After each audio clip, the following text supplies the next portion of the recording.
하이디 6번째 이야기. 일요일 교회 종이 울릴 때 하이디는 바람에 흔들리는 전나무 밑에 서서 할아버지를 기다리고 있었다.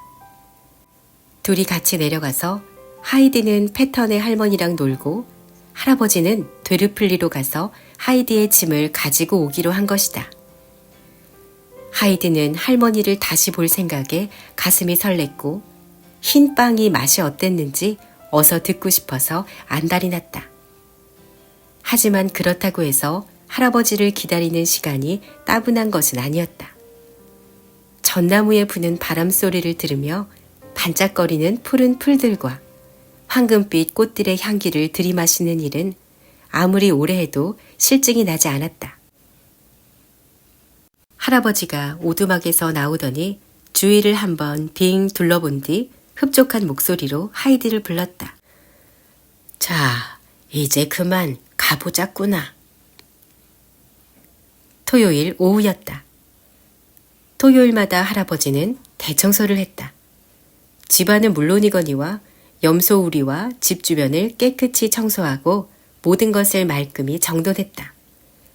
특히 그날은 오후에 하이디와 외출할 생각으로 모든 일을 오전에 다 끝내놓았는데 할아버지 보기에 만족스러웠다. 패턴의 오두막 앞에서 할아버지와 헤어지고 하이디는 집 안으로 뛰어들어갔다. 할머니는 하이디의 발소리를 알아듣고 벌써 다정한 목소리로 하이디를 불렀다. 왔니, 아가야. 또 왔구나.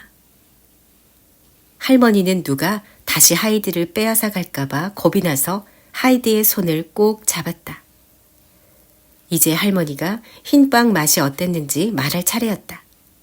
할머니는 흰빵을 먹으니까 힘이 난다며 이렇게 기운이 넘친 게 도대체 얼마만인지 모르겠다고 했다. 그러자 페터의 엄마가 끼어들었다.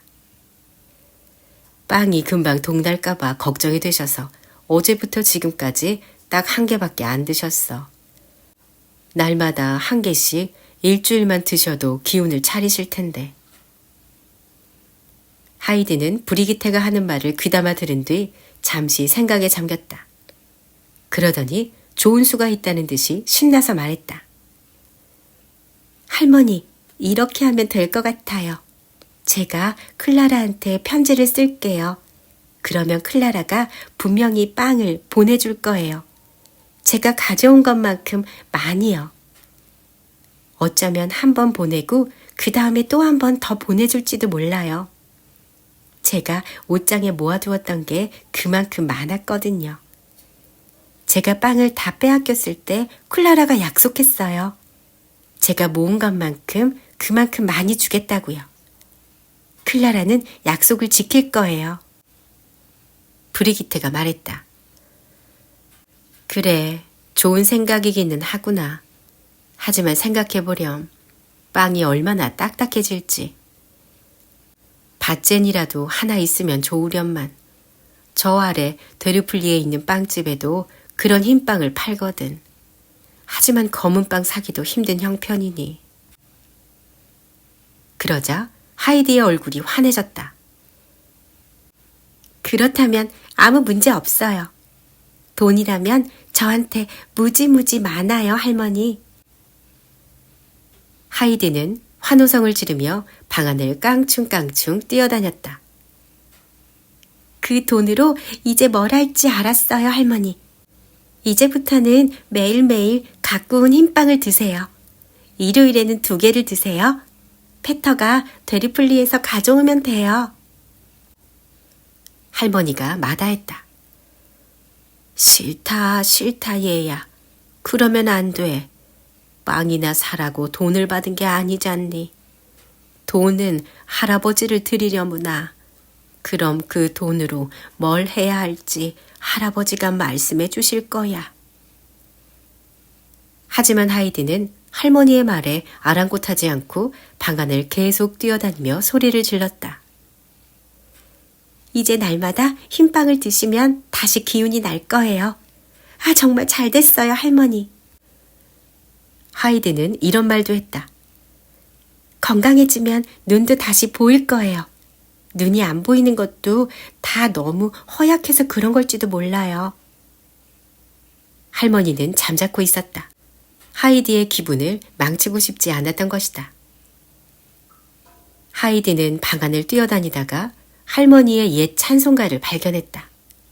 좋은 생각이 또 하나 떠올랐다. 할머니, 저 이제 글을 아주 잘 읽어요. 찬송가에 나오는 노래를 하나 읽어드릴까요? 할머니가 놀라워했다.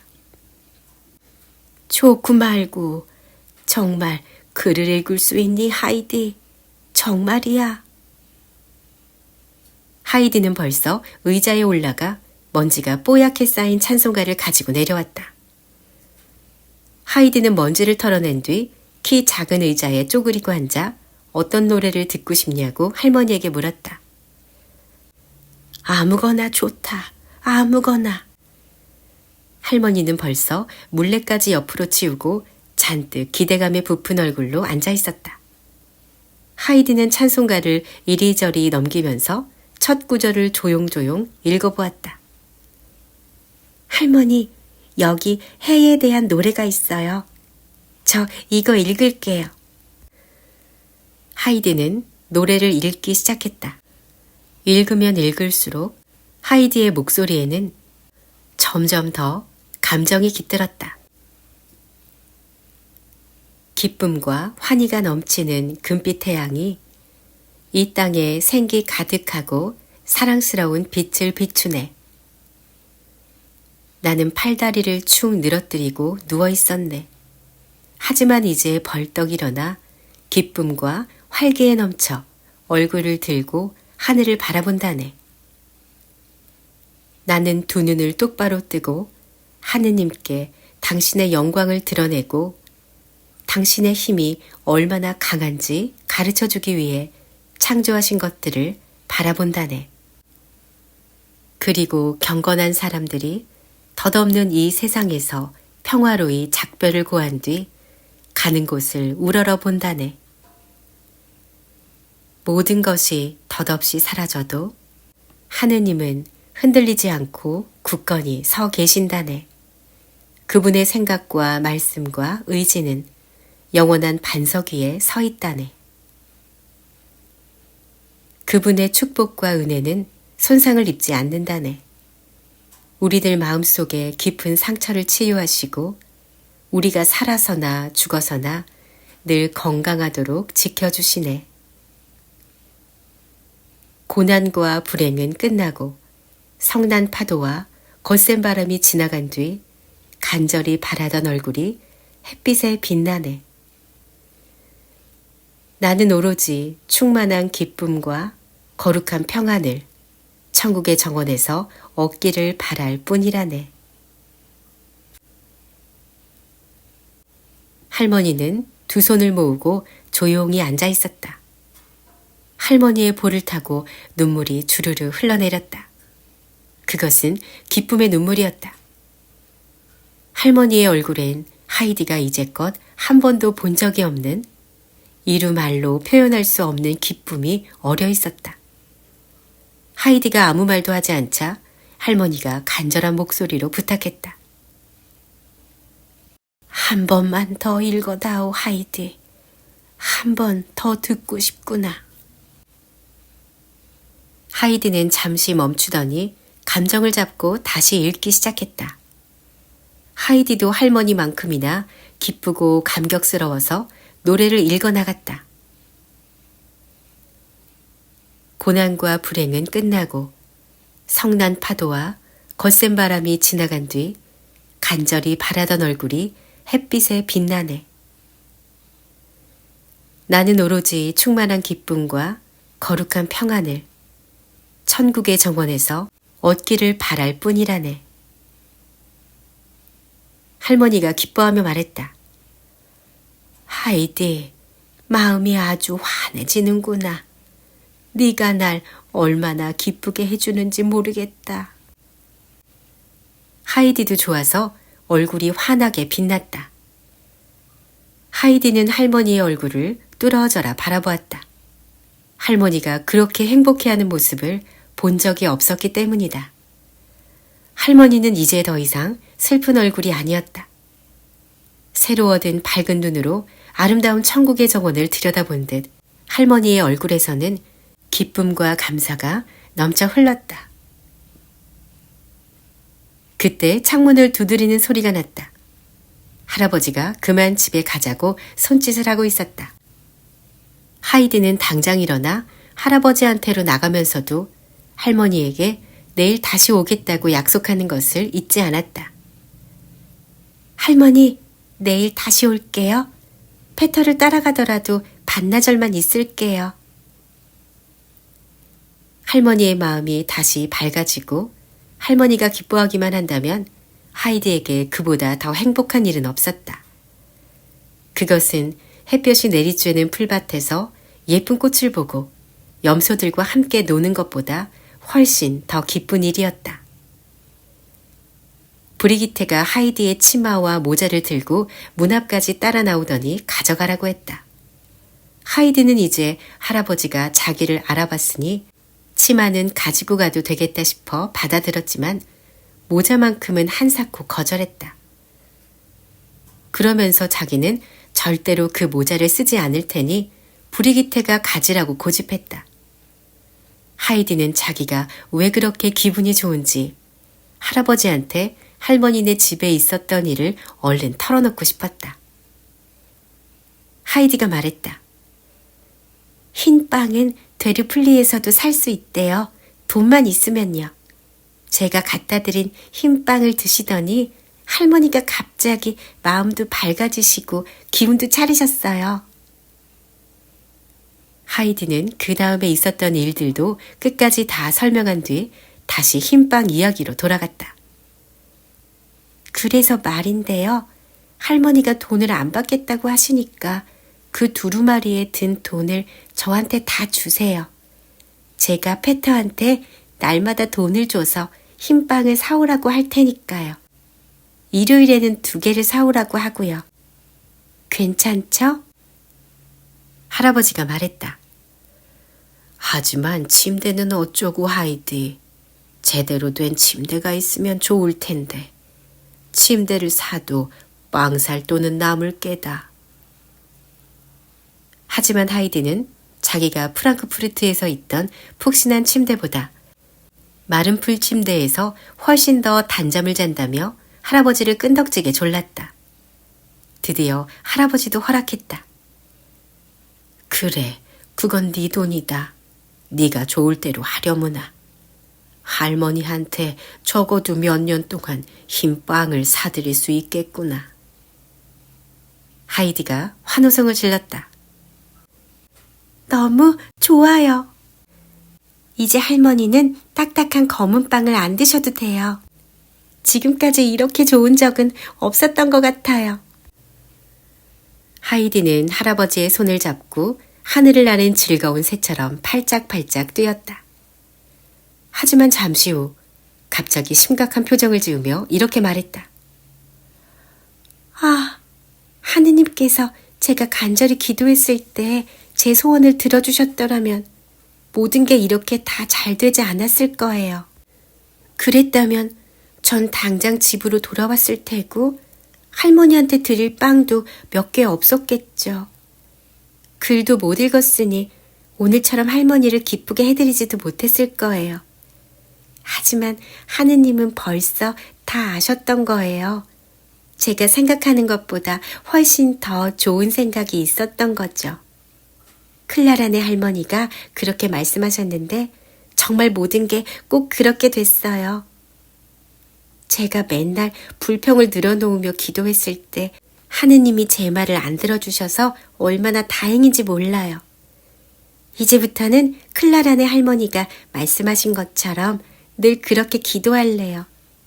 항상 감사하고 하느님이 제 소원을 들어주시지 않으면 이렇게 생각할래요. 프랑크푸르트에서 그랬던 것처럼 하느님이 또 뭔가 훨씬 더 좋은 것을 생각하고 계시는구나 하고 말이에요. 할아버지, 우리 이제부터 날마다 기도드려요. 네? 하느님이 우리를 잊어버리지 않도록 우리도 기도하는 걸 잊으면 안 돼요. 할아버지가 중얼거렸다. 기도하는 걸 벌써 다 잊어버린 사람은 어떡하지? 그러면 그 사람은 불행할 거예요. 하느님도 그 사람을 잊고 제멋대로 가게 내버려 두시거든요.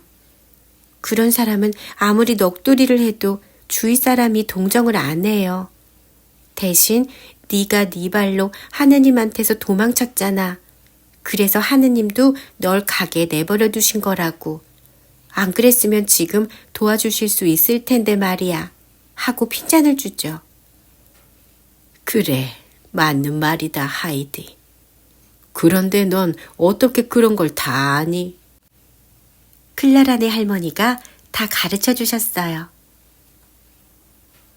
할아버지는 잠시 동안 아무 말 없이 걷기만 하다가 불쑥 혼자 말을 내뱉었다.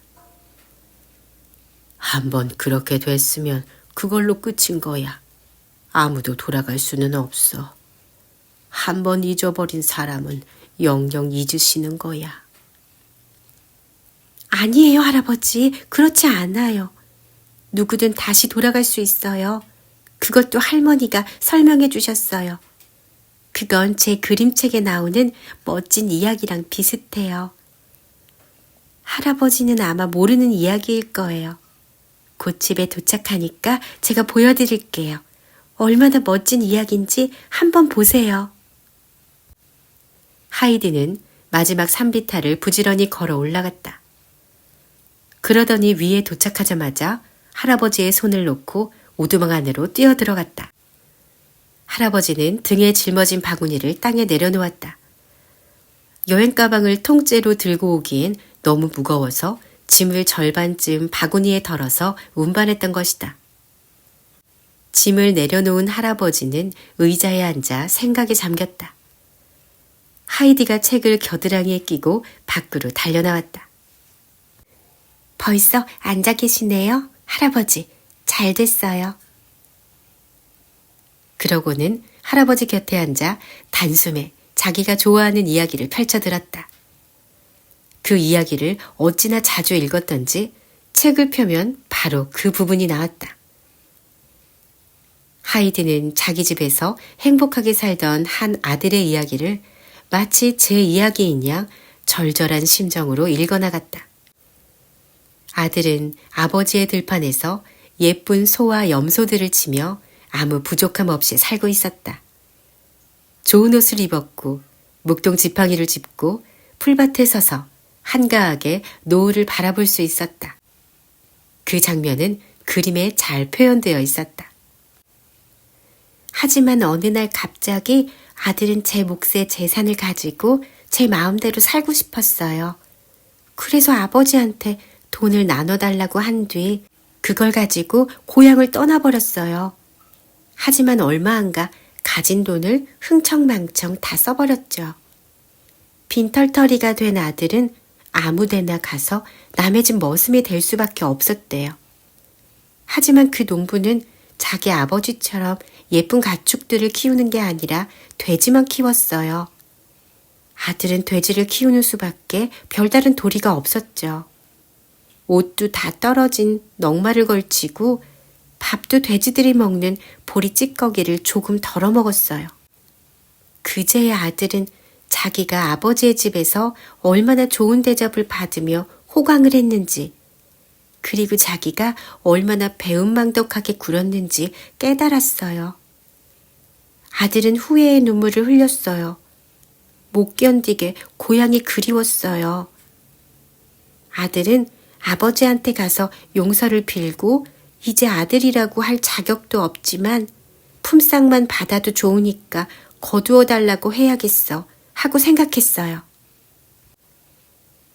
하이디가 읽기를 멈추고 할아버지에게 물었다. 이제 어떻게 될 것 같아요, 할아버지? 아버지가 화가 나서 아들한테 내가 뭘 했냐 하고 소리를 지를 것 같죠? 하지만 계속 들어보세요. 하이디가 다시 책을 읽기 시작했다. 아버지는 아들을 보자 마음이 아팠어요. 그래서 달려나가 아들을 끌어안고 입을 맞췄어요. 아들이 아버지에게 말했죠. 아버지, 제가 하느님과 아버지께 죄를 지었습니다. 저는 더 이상 아버지의 아들이라고 말할 자격도 없어요. 하지만 아버지는 자기가 부리는 머슴들에게 이렇게 말했어요. 가장 좋은 옷을 입혀드려라. 손에는 반지를 끼워드리고 발에는 신을 신겨드려라. 내 아들이 죽었다가 다시 살아났으니 살찐 송아지를 잡아서 잔치를 벌이자꾸나. 잃어버렸던 아들을 다시 찾았노라. 그래서 모두들 행복하게 잘 살았어요. 하이드는 이야기가 행복하게 끝나는 것을 보고 할아버지가 깜짝 놀라며 좋아할 줄 알고 잔뜩 기대에 부풀어 있었다. 하지만 할아버지가 아무 말도 없자 이렇게 물었다. 멋지지 않아요, 할아버지? 할아버지가 대답했다. 그래, 정말 좋은 이야기구나. 하지만 할아버지의 표정이 어찌나 심각한지 하이디는 입을 다물고 그림만 내려다보았다. 잠시 후 하이디가 책을 할아버지 쪽으로 내밀며 말했다. 보세요. 아들이 얼마나 잘 지내는지요. 하이디가 손가락으로 아들을 가리켰다. 고향으로 돌아온 아들은 깨끗한 옷을 입고 다시 아들의 자격으로 아버지 옆에 늠름하게 서 있었다. 몇 시간 뒤 할아버지가 하이디의 방으로 올라갔다. 하이디는 어느새 잠들어 있었다. 할아버지는 자는 아이의 얼굴을 볼 수 있도록 등불을 침대 옆에 내려놓았다. 하이디는 두 손을 꼭 모으고 잠들어 있었다. 자기 전에 기도하는 것을 잊어버리지 않은 게 분명했다. 평화와 굳건한 믿음이 깃든 하이디의 발그스름한 얼굴이 할아버지를 설득하고 있는 게 틀림없었다. 할아버지는 잠자는 하이디의 얼굴을 뚫어지게 내려다보며 한참 동안 발걸음을 떼지 못했다. 이윽고 할아버지가 두 손을 모으더니 고개를 숙이고 나지막이 중얼거렸다. 하느님 아버지, 제가 하늘과 당신께 죄를 지었나이다. 저는 당신의 아들이라고 할 자격이 없습니다. 굵은 눈물이 할아버지의 뺨 위로 주르르 흘러내렸다. 몇 시간 뒤 아침이 밝았다. 할아버지는 오두막 앞에 나와 서서 조용히 주위를 둘러보았다. 찬란한 일요일의 아침 햇살이 산과 골짜기를 비추고 있었다. 계곡에서는 벌써 새벽 종소리가 울려 퍼지고 전나무 가지에서는 새들이 아침 노래를 부르고 있었다. 할아버지가 오두막으로 들어서며 하이디를 불렀다. 하이디, 해가 벌써 떴구나. 예쁜 치마를 입으렴. 같이 교회에 가자꾸나. 하이디는 재빨리 준비를 마쳤다. 교회라니. 할아버지 입에서 그런 말이 나온 것은 처음이었으므로 하이디는 조금도 꿈을 대지 않았다. 프랑크푸르트에서 가져온 예쁜 치마를 입고 방에서 내려온 하이디는 너무 놀라 눈이 휘둥그레졌다. 하이디가 탄성을 질렀다. 와, 할아버지 이런 모습은 처음이에요.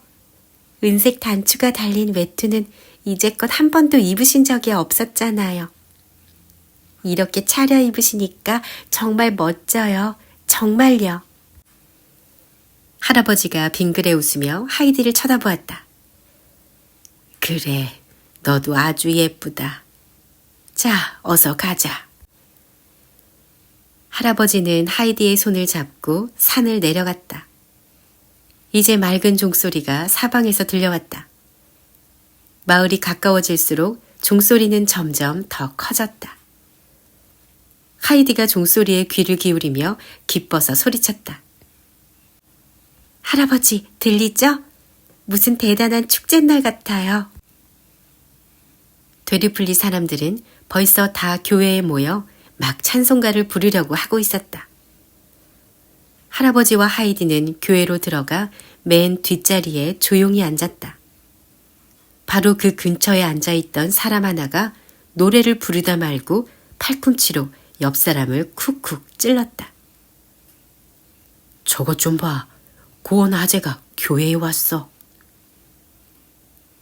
교회에 모여있던 사람들은 계속해서 옆 사람을 쿡쿡 찔렀고 얼마 안 가 교회 안은 온통 수군거리는 소리로 가득 찼다. 고원 아재야? 고원 아재가 왔어. 여자들은 잠깐이라도 고개를 돌려 아재가 온 것을 자기 눈으로 봐야 했다. 또 대부분의 사람들은 정신이 팔려 음정을 틀렸기 때문에 앞에서 찬송을 인도하는 사람은 음을 다시 맞춰보려고 진땀을 뺐다. 하지만 목사가 설교를 시작하자 산만했던 분위기가 금세 사라졌다.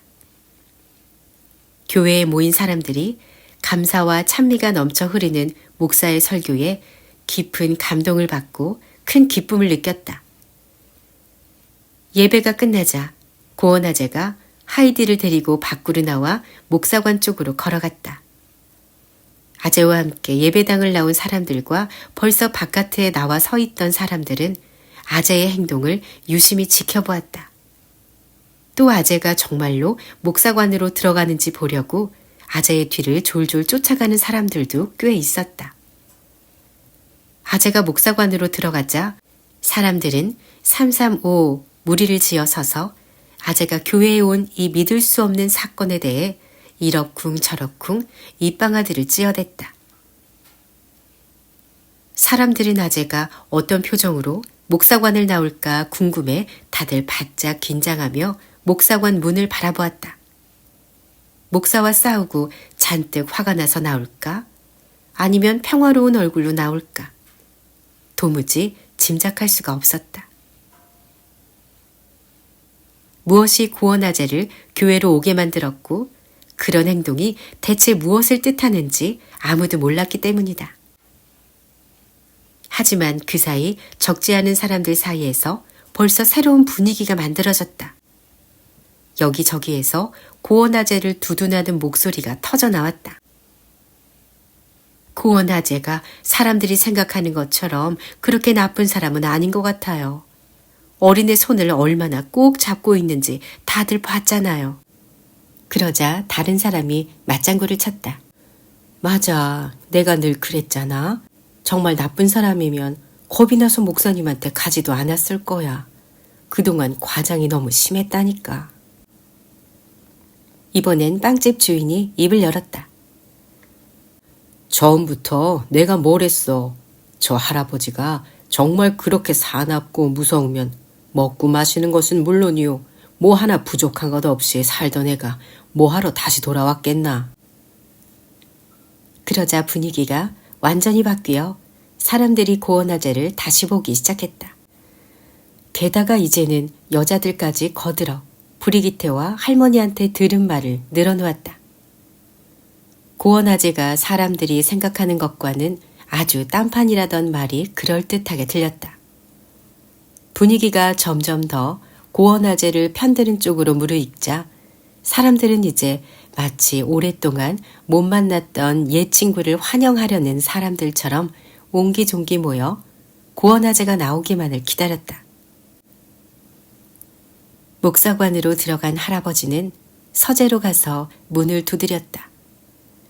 목사가 문을 열더니 놀라기는커녕 기다렸다는 듯이 할아버지를 반갑게 맞았다.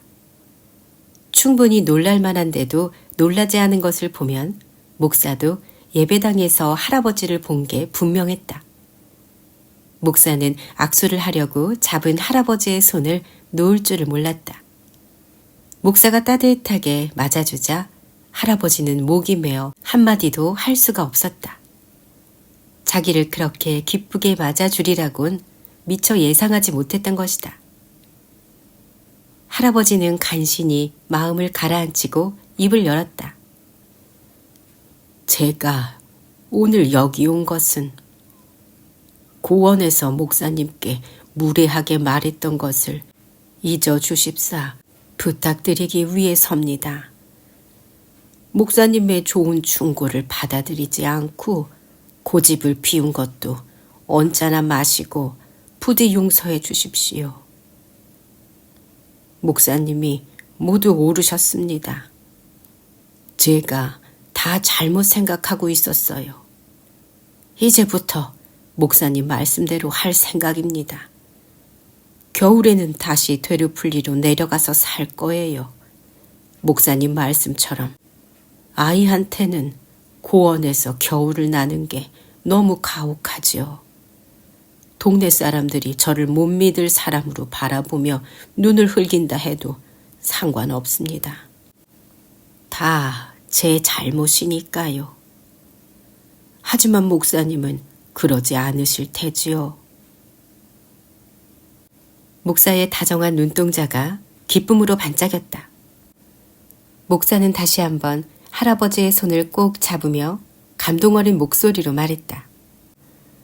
어르신, 여기 오시기 전에 벌써 진정한 교회에 다녀오셨군요. 다시 내려오셔서 우리와 함께 사시겠다니 얼마나 기쁜지 모르겠습니다. 절대 후회하지 않으실 거예요. 제게 어르신은 늘 반가운 친구이자 이웃입니다. 앞으로 겨울밤을 종종 함께 보낼 수 있겠군요. 어르신과 함께 있는 것은 제게 아주 즐겁고 귀한 시간이랍니다. 우리 꼬마를 위해서도 좋은 친구를 찾아보도록 하죠. 목사는 하이디의 곱슬머리를 다정하게 쓰다듬은 뒤 아이의 손을 잡고 함께 목사관을 나왔다. 할아버지를 문 밖까지 배웅하고 목사는 그곳에서 작별 인사를 했다. 주변에 서 있던 마을 사람들은 목사가 고원아재의 손을 차마 놓지 못하고 절친한 친구라도 되는 것처럼 악수를 하고 또 하는 것을 두 눈으로 똑똑히 보았다. 목사가 문 안으로 사라지자마자 사람들이 고원아재의 주위로 구름처럼 몰려들었다. 서로들 악수를 하려고 손을 내밀었기 때문에 할아버지는 누구의 손을 먼저 잡아야 할지 알 수가 없었다. 무리 중에서 누군가가 외쳤다. 반가워요, 아재. 다시 마을로 오셔서 정말 반가워요. 그러자 또 다른 사람이 소리쳤다. 아재, 벌써부터 아재랑 얘기를 좀 하고 싶었어요. 여기저기에서 할아버지를 환영하는 소리가 터져나왔다. 할아버지는 마을 사람들의 친절한 인사에 일일이 대답했다. 그리고 이제부터는 되리플리에 내려와 전에 살던 옛집에서 사람들과 어울려 겨울을 보낼 거라고 말했다. 그러자 함성이 울려 퍼졌다. 할아버지는 순식간에 되리플리에서 가장 사랑받는 사람이 된 것 같았다. 사람들도 고원아재 없이는 한시도 살 수 없는 사람들처럼 굴었다. 마을 사람들은 할아버지와 하이디를 따라 산을 한참 올라갔다. 그리고 헤어지면서 다들 할아버지한테 마을에 내려올 때 자기 집에 들르겠다는 약속을 받고 싶어 했다. 할아버지는 그 자리에 서서 산을 내려가는 마을 사람들의 뒷모습을 오랫동안 바라보았다. 가슴속에서 해가 빛나고 있는 것처럼 할아버지의 얼굴에 따스함이 배어 있었다. 하이디가 할아버지를 뚫어져라 쳐다보며 좋아서 소리쳤다. 할아버지, 오늘은 할아버지가 점점 더 멋져 보여요. 이런 모습 처음 봐요. 할아버지가 웃으며 말했다. 그래, 정말 그렇단다. 오늘 사람들이 날 이해해주고 따뜻하게 환대해줘서 기분이 참 좋단다. 하느님과 사람들과 다시 화해를 하다니 이렇게 좋을 수가 없구나. 하느님이 다 생각이 있으셔서 너를 고원으로 보내주신 것 같다. 두 사람은 패턴에 오두막에 다다랐다. 할아버지는 그냥 지나치지 않고 집 안으로 들어가며 큰 소리로 인사를 했다. 안녕하세요, 할머니. 가을바람이 불어 닥치기 전에 또 여기저기 손을 좀 봐야지요. 할머니가 뜻밖의 찾아온 할아버지를 반갑게 맞았다. 세상에, 아재가 오셨네. 이런 날이 다 있다니. 우리를 위해 그렇게 애를 많이 써줘서 어찌나 고맙던지. 내 꼭 한번 내 입으로 고맙다는 말을 하고 싶었다오, 아재. 하느님께서 복을 내리실 거예요. 그렇고 말고요. 할머니는 기쁜 나머지 덜덜 떨며 손을 앞으로 내밀었다. 할아버지가 할머니의 손을 잡고 다정하게 악수를 하자 할머니가 할아버지의 손을 꼭 쥔 채 계속해서 말했다. 아재, 내가 마음에 담고 있는 부탁이 하나 더 있다오. 내가 뭘 좀 섭섭하게 했더라도 이제 제발 아이를 멀리 떠나보내지 말구려. 내가 저 아래 교회 묘지에 눕기 전까지 그런 가혹한 벌은 내리지 말아줘요. 이 아이가 나한테 얼마나 소중한지 아재는 모를 거예요. 할머니는 몸을 기대고 있는 하이드를 꼭 껴안았다. 할아버지가 할머니를 안심시켰다. 걱정 마세요, 할머니. 그건 저한테도 가혹한 벌입니다. 이제 우리 모두 함께 가까이 모여 살아요. 하느님이 원하실 때까지 오래오래 말이에요. 그때 브리기테가 아재를 슬쩍 구석으로 끌고 가더니 깃털이 달린 멋진 모자를 아재 앞으로 들이밀었다. 하이디가 한사코 안 갖겠다고 하네요. 하지만 저도 애한테 이런 걸 받을 수는 없어요. 할아버지가 흐뭇한 표정으로 하이디를 돌아보며 브리기테에게 이렇게 대답했다. 모자는 저의 거라오. 주인이 싫다는데 난들 어쩌겠소. 가지라고 했다니 그냥 넣어두시구려. 브리기테는 상상하지도 못했던 판결에 뜰 듯이 기뻐하며 모자를 높이 쳐들었다. 이건 10프랑도 넘을 텐데 한번 보시라고요. 정말이지. 하이디가 프랑크푸르트에서 가져온 것들을 생각하면 우리 페터도 잠시 프랑크푸르트에 보내야 하는 게 아닐까 싶다니까요. 어떻게 생각하세요, 아재? 할아버지의 입가에 묘한 웃음이 떠올랐다.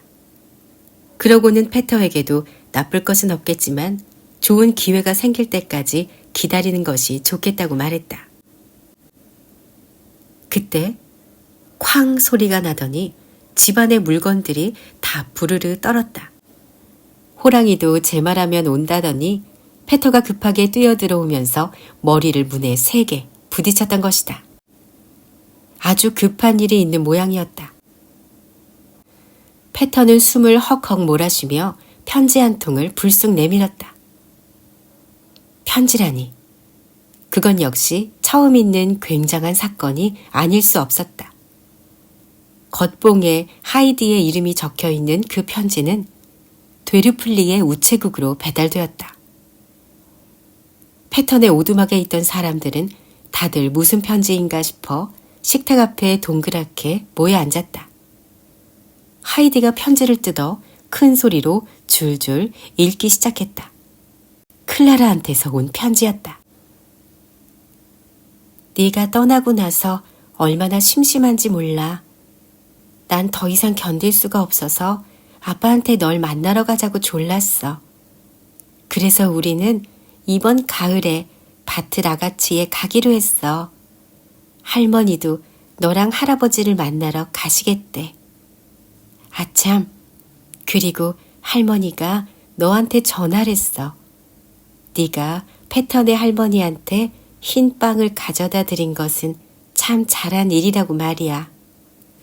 그리고 패턴의 할머니가 흰 빵만 드시면 팍팍할 것 같아서 커피를 보내셨대. 벌써 붙이셨다니까 곧 도착할 거야. 할머니는 패턴의 할머니도 만나보고 싶어 하셔. 가을에 거기 가면 너랑 같이 패턴의 집에 가겠다고 단단히 벼르고 계셔. 예기치 못한 소식에 다들 깜짝 놀라고 크게 기뻐했다. 저마다 할 말도 많았고 궁금한 것도 많았다. 손님을 맞을 기대감에 부풀어 할아버지조차 시간 가는 줄 몰랐다. 모두들 앞으로 다가올 일을 생각하며 즐거워했고 그날 그 자리에 모두 함께 모인 것에 대해 더더욱 기쁘고 감사했다. 할머니가 말했다. 뭐니 해도 가장 좋은 것은 옛 친구가 이렇게 돌아와 전처럼 손을 내민 거야. 그게 얼마나 큰 위로가 되는지 모르겠어. 우리가 사랑하는 것들은 언젠가 모두 되찾을 수 있다는 얘기니까. 아재, 곧 또 오실 거죠? 우리 아가는 내일 또 오고. 할아버지와 하이디는 그러겠다고 단단히 약속했다. 이제 두 사람이 가봐야 할 시간이었다. 할아버지는 하이디와 함께 고원으로 올라갔다. 아침에 산을 내려갈 때 여기저기서 맑은 종소리가 들려왔듯이 이번에도 골짜기에서 울려 퍼지는 평화로운 저녁 종소리가 오두막까지 두 사람을 따라왔다. 오두막은 노을빛을 받아 거룩하고 평화로운 일요일의 분위기를 물씬 풍겼다. 가을에 클라라네 할머니가 이곳에 오면 하이디뿐만 아니라 패턴의 할머니한테도 즐겁고 놀라운 일들이 많이 일어나리라. 풀을 말리는 다락방엔 곧 멋진 침대도 들여놓을 테지. 클라라네 할머니가 가는 곳은 어디든 얼마 안가 안팎으로 질서가 잡히니까. 제2장 하이디는 배운 것을 쓸 줄 안다. 여행 준비. 하이디를 집으로 돌려보내야 한다고 결정했던 친절한 의사 선생이 제즈만 씨의 집에 가기 위해 큰 길을 따라 걷고 있었다. 화창한 9월의 아침이었다. 날씨가 어찌나 밝고 상쾌한지 그런 날씨에 기분이 좋아지지 않을 사람은 하나도 없을 것 같았다. 하지만 의사 선생은 발밑에 깔린 하얀 돌만 바라보며 걸었기 때문에 하늘이 파랗다는 사실조차 깨닫지 못했다. 의사 선생의 얼굴에는 전에 한 번도 본 적이 없는 슬픔이 드리워져 있었다. 머리는 봄보다 부쩍 더 하얗게 새어버린 것 같았다. 의사 선생한테는 애지중지하는 외동딸이 하나 있었다. 그 딸은 부인이 세상을 떠난 이후 선생의 유일한 기쁨이었다. 그런데 몇 달 전 한창 나이에 그 소녀가 갑자기 세상을 떠난 것이다. 그 후 의사 선생에게서 전과 같은 명랑함을 더 이상 찾아볼 수가 없었다. 종소리가 울리자 세바스티안이 달려나와 공손하게 현관문을 열어주며 충직한 하인으로서 최대한의 존경심을 보였다. 의사 선생이 제제만 씨와 클라라 아가씨의 으뜸 가는 친구라서 그런 것도 있었지만 누구한테나 친절한 그의 성품 덕에 집안 사람들 모두가 의사 선생을 존경하고 좋아했던 것이다. 의사 선생이 늘 그랬듯이 친절한 목소리로 세바스티안에게 인사를 건네며 계단을 올라갔다. 별일 없지, 세바스티안? 세바스티안은 의사 선생이 보든 말든 여전히 머리를 조아리며 뒤를 따랐다. 제제만 씨가 방으로 들어서는 의사 선생을 보자 큰 소리로 인사를 건넸다. 어서 오게 박사. 자네랑 스위스 여행에 대해 한 번 더 의논해야 할 것 같아. 클라라가 눈에 띄게 좋아졌는데도 자넨 여전히 같은 생각인가? 의사가 제재만 씨의 맞은편에 자리를 잡고 앉으며 대답했다. 여보게 제재만, 자네 대체 왜 이러나? 자네 어머니가 여기 계시면 좋을 텐데. 어머니하고라면 얘기가 간단히 끝났을 것을. 자네하고는 끝이 없구먼.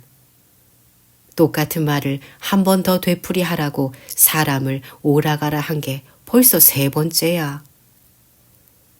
자네 말이 맞네. 짜증이 날 만도 하지. 하지만 자네도 이해를 좀 해주게나. 제재만 씨가 애원하듯 의사 선생의 어깨에 손을 얹으며 말했다. 아이한테 꼭 들어주겠다고 한 약속을 깨기가 어려워서 그러네. 그 애가 몇 달 동안 밤낮으로 얼마나 기다렸는지 아나. 얼마 전 몹시 아팠을 때도 조금만 있으면 스위스에 가서 알프스에 사는 친구를 볼 수 있다며 꾹 자만했다네. 그런데 이제 와서 나더러 그 착한 애가 오랫동안 품어온 희망을 꺾어버리라는 말인가. 안 그래도 수많은 것들을 늘 포기하며 살아야 하는 애한테 난 차마 못하겠네. 의사 선생이 단호한 목소리로 말했다. 제재만, 그래도 그렇게 해야 하네. 제재만 씨가 넋을 놓고 말없이 앉아있자 의사 선생이 말을 이었다. 상황이 어떤지 잘 생각해 보게나. 요 몇 년 사이 클라라의 상태가 이번 여름처럼 나빴던 적은 없었어. 그러니 그렇게 먼 여행은 무리야. 큰일이 날지도 모른다고. 게다가 벌써 9월이네. 아직은 저 위에 알프스도 날씨가 좋겠지만 머지않아 쌀쌀해질 걸세. 낮도 점점 짧아지고 있어. 클라라로선 절대로 산에서 밤을 보낼 수가 없을 테니 가봤자 산에는 몇 시간 못 있을 거라고. 휠체어를 타고 가야 하니 바트라가츠에서 산까지 올라가는 데만 해도 몇 시간은 걸릴 것 아닌가. 다시 말하지만 안 되겠네, 제재만. 내가 자네와 같이 가서 클라라와 얘기해보지. 사리가 분명한 애니까 내 계획을 말해주고 납득시키겠네. 지금 말고 내년 5월에 가자고 할 거야. 5월에 일단 바트 라가트로 가서 휴양을 좀 하는 거야. 그러면서 산에 올라갈 수 있을 정도로 날이 완전히 따뜻해지기를 기다리는 거지. 날이 푸근해지면 가끔 산 위로 데려다 주는 거지. 기운을 차리고 좀 건강해지면 클라라도 지금 산에 가 있는 것보단 더 즐거울 걸세, 제재만. 클라라의 상태가 조금이라도 나아지기를 바란다면 아이한테 무리가 가지 않게 아주 조심해야 하네. 그때까지 의사 선생이 하는 말을 슬픈 표정으로 잠자코 듣고 있던 제재만 씨가 갑자기 벌떡 일어서며 물었다. 박사, 솔직하게 말해주게. 자네, 클라라의 상태가 정말로 나아질 가능성이 있다고 생각하나? 의사 선생이 어깨를 으쓱 하더니 낮은 목소리로 대답했다. 글쎄, 힘들겠지. 하지만 친구, 내 생각도 좀 해주게. 자넨 자네가 집을 떠나면 자네를 기다리고 자네가 집에 돌아오면 기뻐하는 사랑스런 딸이 있지 않은가. 아무도 없는 텅 빈 집에 돌아가 혼자 식탁에 앉을 염려는 없지 않은가. 클라라도 풍족하게 자라고 있어. 포기해야 하는 게 많은 만큼 누리는 것도 많아. 다른 애들에 비해 특권을 누리고 있다고. 이보게 제재만, 자네와 자네 딸은 결코 불행한 처지가 아니야. 자네들은 둘이지 않은가. 쓸쓸한 내 처지를 생각해 보게나. 제재만 씨가 방 안을 성큼성큼 걸어 다녔다. 뭔가를 골똘히 생각할 때면 늘 나오는 버릇이었다. 이윽고 제재만 씨가 갑자기 걸음을 멈추더니 친구의 어깨를 툭툭 치며 말문을 열었다. 박사, 나한테 좋은 생각이 있네. 더 이상은 자네를 이대로 두고 보지 못하겠어. 자넨 너무 달라졌네. 잠시 분위기를 바꾸는 게 좋겠네. 뭔지 짐작이 가나? 바로 자네가 여행을 하는 거야. 우리들을 대신해서 알프스로 하이디를 찾아가게. 의사 선생은 이 뜻밖의 제안에 깜짝 놀라 한사코 거절했지만 제재만 씨는 막무가내였다. 제재만 씨는 자기가 생각해낸 것이 마음에 들어서 아주 기뻐했다. 머릿속에 온통 그 한 가지 생각으로 가득 차서 다른 말은 귀에 들어오지도 않았다. 제재만 씨가 의사의 팔을 끌고 클라라의 방으로 갔다. 몸이 허약한 클라라에게 친절한 의사 선생은 언제나 반가운 손님이었다. 의사 선생은 옛날부터 자기를 아주 다정하게 돌봐주었고 올 때마다 늘 우습고 재미있는 이야기를 들려주었기 때문이다. 클라라는 의사 선생의 행동이 왜 달라졌는지 잘 알고 있었고 할 수만 있다면 선생의 밝은 웃음을 기꺼이 되찾아주고 싶었다. 의사 선생은 클라라와 악수를 한 뒤 그 앞에 앉았다. 제재만 씨도 의자를 끌고 와서 앉았다. 그러고는 딸의 손을 잡으며 자기가 이번 여행을 얼마나 기다려왔는지 모른다면서 스위스 여행에 대한 이야기를 꺼냈다. 그러나 정작 여행을 갈 수 없게 되었다는 말은 구렁이 담 넘어가듯 대충 얼버무려 버렸다. 딸이 울음을 터뜨릴까봐 겁이 났던 것이다. 그러고는 얼른 화제를 바꿔서 대신 자기들의 좋은 친구인 의사 선생이 여행을 가면 아주 좋을 것 같다고 자기의 생각을 강조했다. 클라라의 파란 눈에 정말로 눈물이 고였다. 클라라는 자기가 울면 아빠가 싫어한다는 사실을 잘 알고 있었기 때문에 울지 않으려고 애썼다. 하지만 여행을 포기하는 것은 너무 가혹했다. 여름 내내 하이디한테 갈 수 있다는 생각으로 그 길고 외로운 시간을 견뎌냈는데. 하지만 클라라는 떼를 쓰지 않았다. 아빠가 자기한테 탈이 날까봐 여행을 허락하지 않는다는 사실을 잘 알고 있었기 때문이다. 클라라는 눈물을 삼키며 단 하나 남아있는 희망으로 관심을 돌렸다. 클라라가 의사 선생의 손을 잡고 어루만지며 간곡히 애원했다. 선생님, 제발 부탁드려요. 하이디한테 가주세요. 그리고 돌아오셔서 제게 이야기를 해주세요. 산 위에는 어떤지, 하이디는 무엇을 하며 지내는지, 할아버지랑 페터랑 염소들은 또 어떻게 지내는지 궁금해요. 저한테는 그 모든 것들이 하나도 낯설지 않아요. 그리고 제가 하이디한테 주려고 했던 것들도 대신 가져가 주세요. 벌써 다 생각해 놨어요. 패턴의 할머니한테 드릴 것도요. 선생님 부탁이에요. 그렇게 하세요. 선생님이 안 계시는 동안에도 간유를 꼭 챙겨 먹을게요. 선생님이 먹으라는 만큼 많이 먹을게요. 간유를 먹겠다는 맹세 덕분인지 확실치 않지만 어쨌거나 의사 선생이 웃음을 지으며 대답했다. 우리 클라라가 이렇게까지 말하는데 안 가고는 못 베기겠구나, 클라라. 아빠와 내가 바라는 만큼 통통하고 건강해져야 한다. 알았지? 그럼 언제 떠날까? 그것도 미리 생각해 두었니? 클라라가 대답했다. 내일 새벽에요. 빠르면 빠를수록 좋으니까요. 제재만 씨가 끼어들었다. 그래, 클라라 말이 맞아. 해도 좋고 하늘도 푸르니 더 이상 꾸물거릴 필요가 없네. 날이 이렇게 좋은데 알프스에 안 가고 여기서 꾸물거리면 자네한테 손해지. 손해고 말고.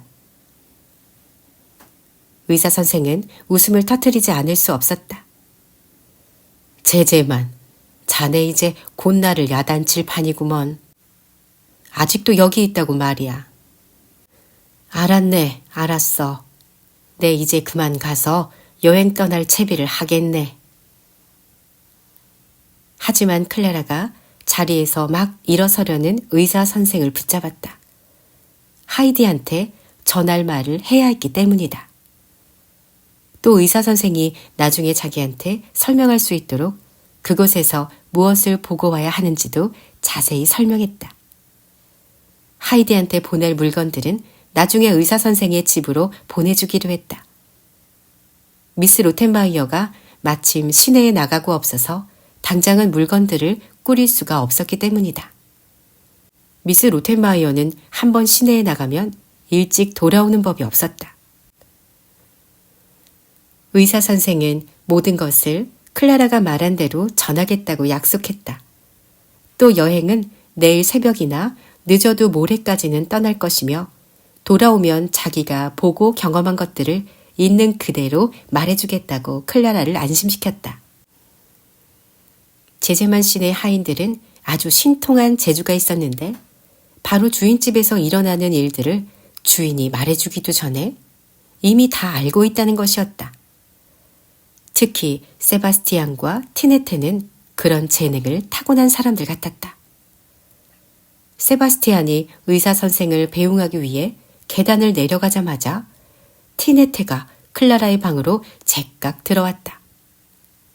클라라가 티네테를 부르려고 종을 울린 것과 거의 동시였다.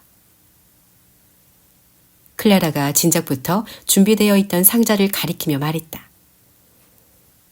티네테, 우리가 커피 마실 때 먹는 촉촉한 케이크를 저 상자에 가득 담아줘. 티네테가 구석에 놓여있는 상자를 집어들더니 대수롭지 않은 물건 다루듯 달랑달랑 흔들어대며 문 쪽으로 걸어갔다. 그리고 방을 나서기 전에 셀쭉하게 말했다. 분부대로 합죠. 한편 아래층에서는 세바스티안이 의사 선생에게 늘 그렇듯이 공손하게 현관문을 열어주고 있었다. 세바스티안이 꾸벅 절을 하며 말했다.